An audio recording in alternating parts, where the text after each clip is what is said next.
श्रीगङ्गादेव्यै नमः।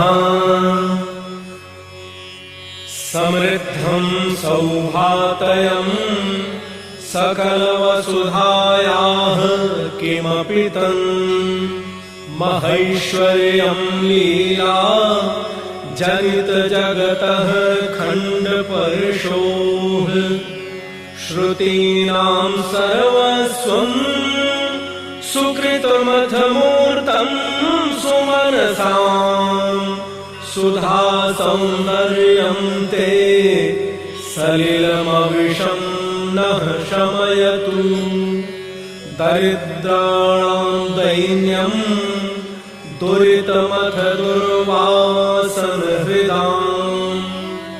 द्रुतं दूरीकुर्वन् सकृदपि गतो दृष्टिसरिणम्।